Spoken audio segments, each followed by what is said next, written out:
C'est une chaude journée d'été et tout ce dont tu as envie, c'est d'une boisson fraîche et rafraîchissante. Tu sautes dans ta voiture et attrapes la bouteille que tu as laissée sur le siège avant. Non, tu pourrais bouillir des œufs dedans tant il fait chaud. Heureusement, ta voiture dispose d'un petit réfrigérateur intégré. Ouais, dans la plupart des voitures, tu peux ouvrir la bouche d'aération de ta boîte à gants pour laisser entrer l'air de la climatisation. La crème glacée n'y survivrait pas longtemps, mais c'est certainement assez froid pour refroidir quelques boissons ou empêcher tes sandwichs de se gâter tout de suite. Oups, on dirait que la bouteille d'eau n'est pas la seule chose à bouillir dans ta voiture. Si ton moteur bout à cause de la chaleur ou d'un problème technique, règle le chauffage à une température maximale et laisse la chaleur du moteur se déplacer à l'intérieur de la voiture. Oui, tu as bien entendu. Cela aidera à réduire la charge sur le système de refroidissement du moteur. Tu sauras si ça marche si tu vois la jauge de température revenir à une position neutre. Ça peut être une solution temporaire jusqu'à ce que tu arrives chez le mécanicien. Tu dois remplacer une roue, mais la clé ne semble pas assez longue pour cela. Tu dois te pencher beaucoup trop et c'est ton dos qui va en faire les frais. Tu peux rallonger ta clé au moyen d'un tube. Lorsque tu auras transformé ton outil en une clé télescopique, il sera plus facile de dévisser les écrous en faisant levier de ton propre poids. Tu n'as pas d'entonnoir dans ta voiture, mais tu dois ajouter de l'huile dans le moteur. Il est très important de toujours avoir la bonne quantité pour que ton moteur ne se grippe pas. Si tu ne veux pas en renverser partout sur toi, un tournevis viendra à ta rescousse. Tiens-le dans le bon angle et l'huile s'écoulera en douceur à l'intérieur. N'oublie pas de nettoyer le tournevis par la suite. Tu conduis de nuit, presque sans aucun trafic, sur une route chaoteuse. Soudain, tu as l'impression de heurter quelque chose. C'est un appareil bizarroïde avec des tubes en métal. Puis tu remarques qu'une voiture suspecte commence à te suivre.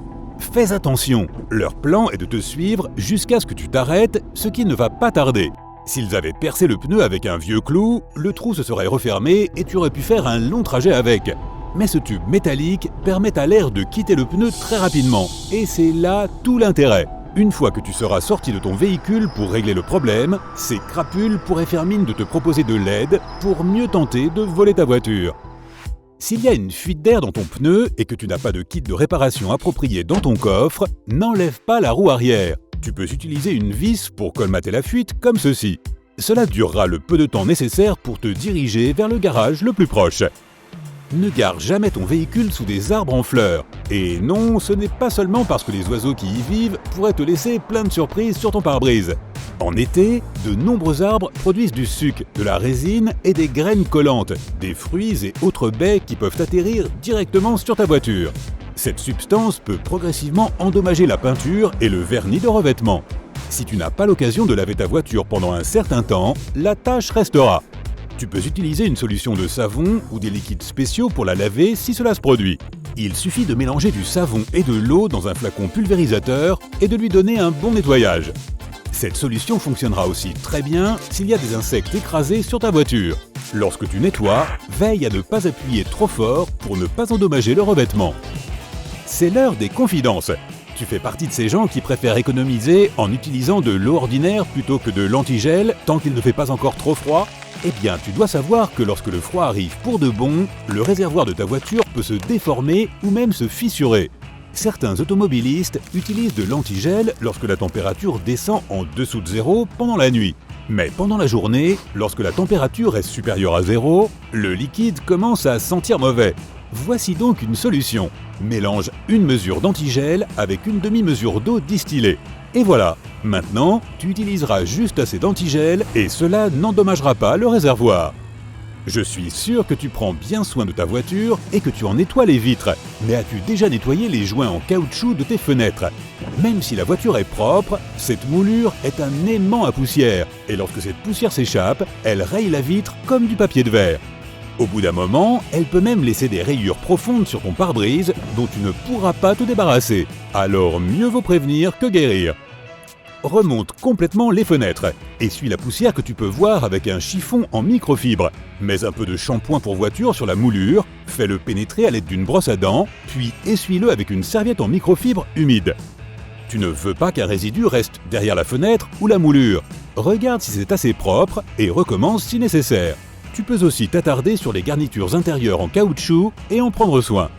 As-tu déjà vu une de ces vidéos où quelqu'un ouvre une voiture avec une ventouse? Eh bien, ce n'est pas si facile. Il faudrait que tu utilises environ 10 ventouses en même temps avec une force équivalente pour forcer l'ouverture de la portière. Alors invite 9 amis à venir faire l'essai si cela t'intéresse vraiment. Lorsque tu roules sur une autoroute ou une route de campagne, de petits cailloux peuvent advenir sur ton chemin. Ils ne sont pas si dangereux et tu ne remarqueras peut-être même pas les dégâts. Mais si tu regardes bien, tu retrouveras des traces à peine perceptibles sur ton phare. Si tu laisses le problème empirer et que tu te fais un jour surprendre par la pluie, tes phares risquent de s'embuer à cause de ces dommages. Pour les rafistoler tant bien que mal, avant de les faire réparer comme il faut, utilise un morceau de ruban adhésif transparent. Il empêchera l'humidité de pénétrer par l'interstice et les phares ne s'embueront plus. Les appliques désodorisantes ne sont pas le meilleur choix pour ta voiture. Ces dispositifs parfumés ont des composants chimiques actifs qui inondent ta voiture d'un parfum de cannelle ou de brise tropicale. Si ta voiture reste trop longtemps au soleil et que ces composants trouvent un moyen de s'échapper, ils peuvent endommager la peinture ou la rendre terne. Même si elle semble inoffensive pendant longtemps, l'évaporation de ce liquide au fil des mois peut laisser une tache là où se trouvait le désodorisant. La peinture risque de se décolorer ou de faire des bulles. Si tu ne veux pas que cela se produise, tu peux concevoir ta propre fragrance automobile. Remplis à moitié un pot de bicarbonate de soude et ajoute 20 gouttes de ton huile essentielle préférée. Referme le couvercle et secoue bien.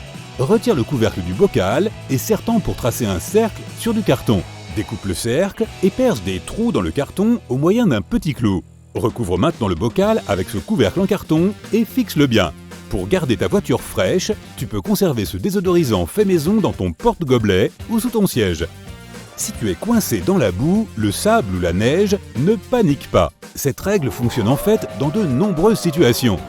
N'oublie pas qu'il y a toujours une solution pour s'en sortir, et elle fonctionne aussi dans de nombreux cas. Tout d'abord, donne à tes pneus de la place pour manœuvrer. Tourne le volant de droite à gauche pour y parvenir. Va très lentement afin d'obtenir une certaine traction. Passe de la marche arrière à la première rapidement, mais pas plus de 8 fois pour ne pas endommager ta voiture. Dégonfle les pneus en laissant sortir à peu près la moitié de l'air qu'ils contiennent pour augmenter leur surface. Ensuite, dégage un peu d'espace autour d'eux et utilise ton cric pour surélever la voiture, ainsi que des branches, des planchettes ou même des tapis de sol pour obtenir encore une friction supplémentaire.